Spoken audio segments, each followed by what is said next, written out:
नमस्ते, सदा वत्सले मातृभूमि, जय हिंद। दोस्तों शुरू करते हैं आज के डिफेंस समाचारों को।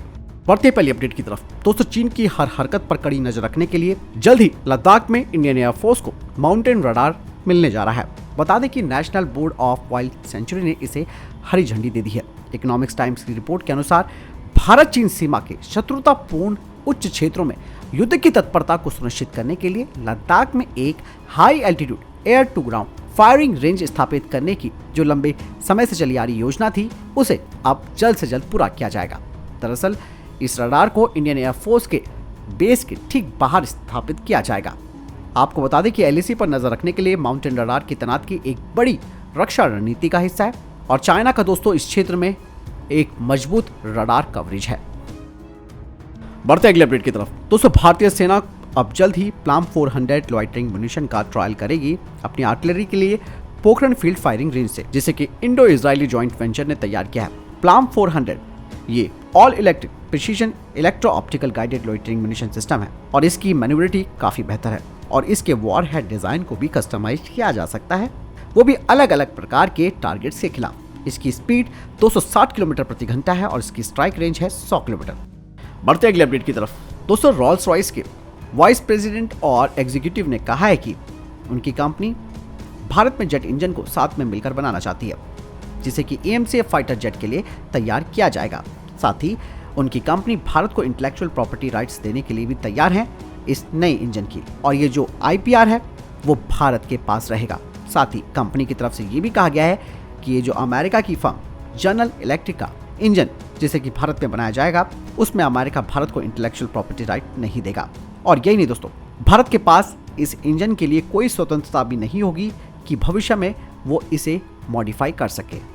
रॉल्स रॉयस ने कहा कि वो भारत का एक ट्रस्टेड पार्टनर है जेट इंजन प्रोग्राम के लिए, जिसमें कि भारत में स्वदेशी सप्लाई चेन इकोसिस्टम भी होगा। बढ़ते हैं अगले अपडेट की तरफ।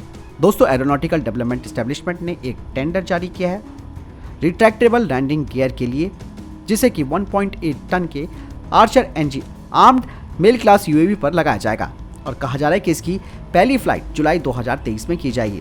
आर्चर NG में जो 70% सिस्टम्स और कंपोनेंट्स हैं उन्हें तपस प्रोग्राम से लिया गया है और आर्चर NG में 4 हार्ड पॉइंट्स होंगे और ये 300 किलोग्राम का पेलोड ले जा सकते हैं, खास करके स्ट्राइक मिशन के लिए, जैसे कि smart anti airfield weapon, Helina anti tank guided missile आदि।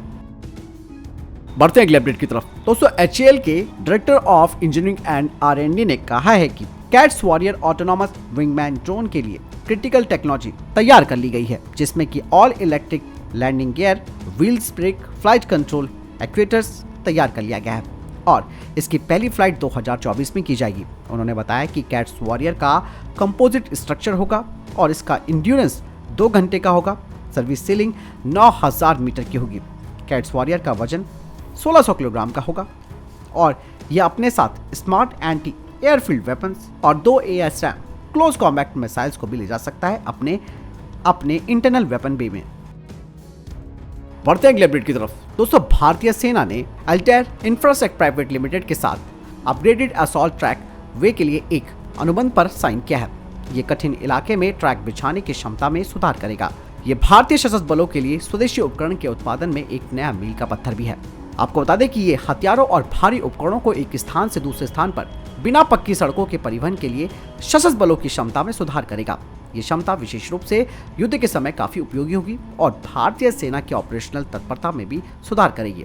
आपको बता दें कि असॉल्ट ट्रैक वे क्लास 24 को हल्के वजन वाले ट्रैक मटेरियल के रूप में तैयार किया गया है, जिसका इस्तेमाल क्लास 24 तक लोड क्लास वाले भारतीय सेना के पहिए वाले वाहनों की गतिशीलता के लिए रेगिस्तान और अर्ध रेगिस्तान इलाके में किया जा सकता है और इससे मौजूदा असॉल्ट ट्रैक वे क्लास 12 को बदला जाएगा, जो कि एल्यूमिनियम मिश्रित धातु से बना है।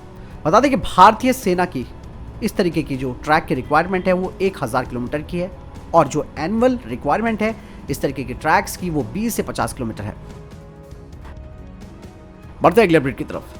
दोस्तों L&T के वाइस प्रेसिडेंट ने कहा है कि L&T शिपयार्ड चेन्नई भारत का एक बड़ा शिपयार्ड है, लेकिन उनके पास ऑर्डर नहीं है क्योंकि भारत सरकार 85% ऑर्डर्स को पब्लिक सेक्टर शिपयार्ड को दे रही है, वो भी बिना बिड प्रोसेस के, और केवल 15% जो ऑर्डर हैं वो कंपटीशन के तहत मिलते हैं।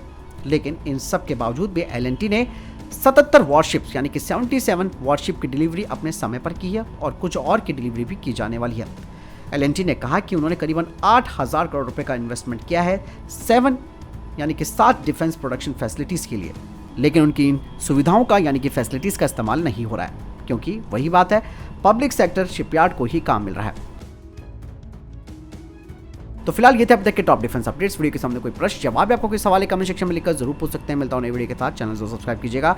जय हिंद, वंदे मातरम।